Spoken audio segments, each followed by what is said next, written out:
Sir हर हर महादेव। काशी वालों को हर हर महादेव से दिन शुरू होता है। हाँ। सर मैं आज आपसे मिलके बहुत खुश हूँ सर। सर मैं कृषि विज्ञान संस्थान में पौधे की रोगों के ऊपर मेरा विशेष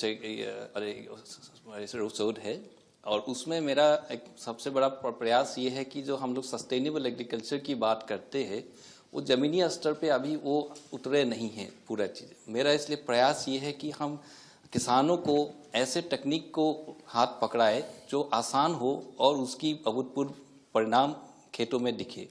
और मुझे लगता है इस प्रयास में हमको बच्चों स्टूडेंट्स मेरा और महिलाओं की भागीदारी अहम है और इसीलिए मेरा प्रयास ये है कि मैं स्टूडेंट्स के साथ गांव में जाता हूं और किसानों के साथ मैं महिलाओं को भी आगे बढ़ने के लिए प्रयास कराता हूं ताकि ये छोटी छोटी जो टेक्निक्स हम लोग डेवलप किए हैं उससे सस्टेनेबिलिटी की तरह हम लोग कदम बढ़ा सकते हैं और इससे किसानों को फायदा भी हो रहा है। कुछ बता सकते हैं क्या किया है?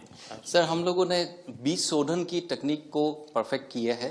हमने कुछ लोकल माइक्रोब्स को आइडेंटिफाई किए हैं। उससे जब हम बीज को शोधन करते हैं तो जब रूट्स आते हैं सर वो पहले से ही वही विकसित रूट जड़ बनते हैं और उससे वो पौधा बहुत स्वस्थ बनते हैं और उस पौधे में सर की बीमारियां कम लगती है क्योंकि जड़ इतने मजबूत हो जाते हैं पौधे को वो एक अंदर से एक ताकत देते हैं कीट और बीमारियों से लड़ने के लिए। तो ये परिणाम लैब में करने वाला काम बता रहे हैं जी। लैंड पर कैसे करते हैं? लैब टू लैंड जब आप कह रहे हैं आप खुद जा रहे हैं किसानों के पास जी सर, वो कैसे इसको करते हैं और वो कैसे शुरू करते हैं?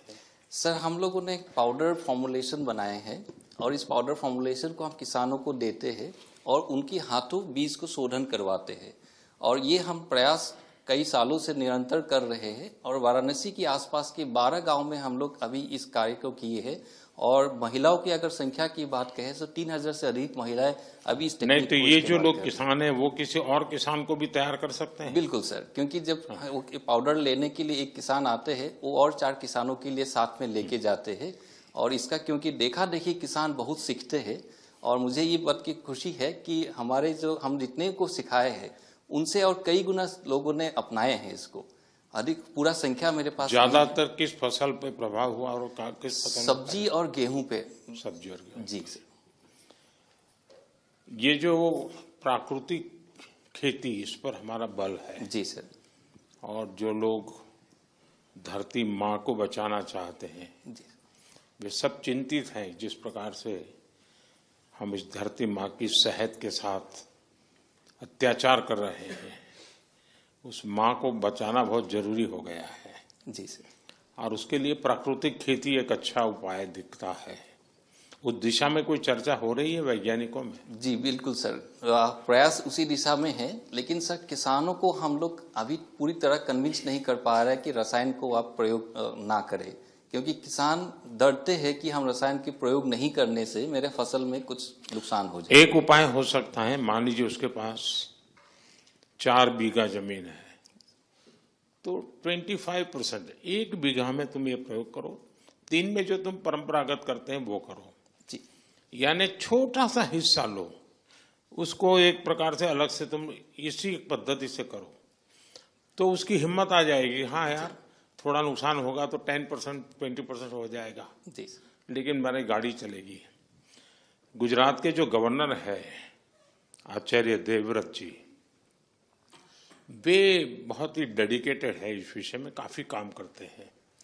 अगर आप वेबसाइट पे जाएंगे क्योंकि आप में से बहुत से लोग हैं जो किसान का बैकग्राउंड वाले होंगे तो उन्होंने प्राकृतिक खेती के लिए बहुत सारा डिटेल बनाया। ये आप जो एलकेएम देख रहे हैं ना यहाँ पूरी तरह प्राकृतिक खेती का ही उपयोग होता है हर चीज का, यहाँ कोई केमिकल अलाउ नहीं है। ये आचार्य देवव्रत जी ने बहुत ही अच्छी फॉर्मूला डेवलप की है, कोई व्यक्ति उसको कर सकता है जी। गौमूत्र वगैरह का उपयोग करके करते हैं और बहुत अच्छे परिणाम आते हैं।